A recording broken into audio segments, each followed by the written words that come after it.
caught my partner in a lie that shattered us. It was a Tuesday morning, the kind of ordinary day I used to love.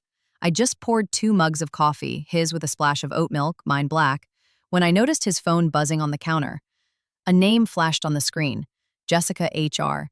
He'd mentioned her before, a new colleague helping him transition to a management role. I didn't think twice until I saw his body stiffen as he snatched the phone away, his laugh too sharp. "Another 8 a.m. meeting," he said, avoiding my eyes. The lie was small, but it slithered under my skin.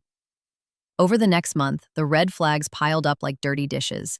He started staying late at work to train the team, but his office was a 10-minute drive away, and one evening, I drove past to find his parking spot empty. When I asked, he blamed a last-minute dinner with clients. His phone was always face down now, passwords changed, notifications off. He'd flinch when I touched his shoulder unexpectedly, like my hands were made of guilt. Our conversations became a script. "How was your day?" "Fine."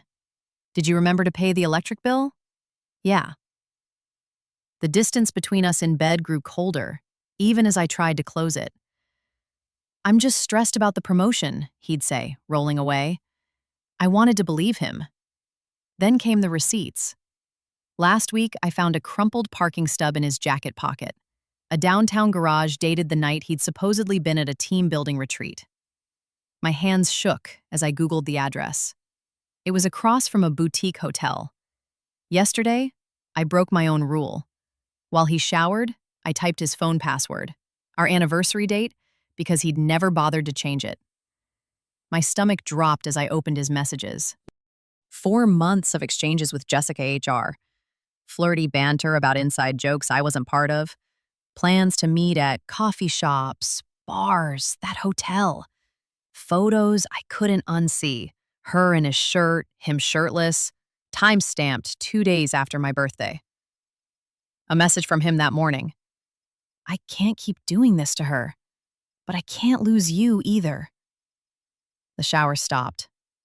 I stood there, phone in hand, the steam from the bathroom curling around me like smoke. He walked out, towel around his waist, and froze. "What are you doing? Who is she?" My voice didn't sound like mine. Panic flashed across his face. "It's not what you think. We're just friends. Work friends." I scrolled to the photo of her in his shirt, the one he'd taken in our kitchen. Friends don't send photos like this. For a heartbeat, he looked cornered, then crumpled. "It just happened. I didn't plan it." He reached for me, but I stepped back.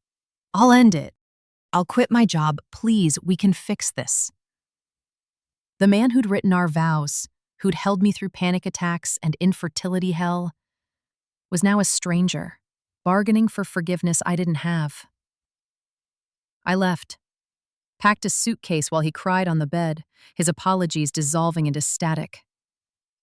Now I'm sitting in a cramped hotel room, replaying every laugh I'd missed, every late night I'd excused.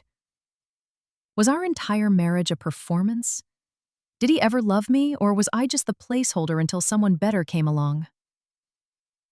He's texted 47 times. "You're my person. Let me prove I can change." Part of me wants to believe him.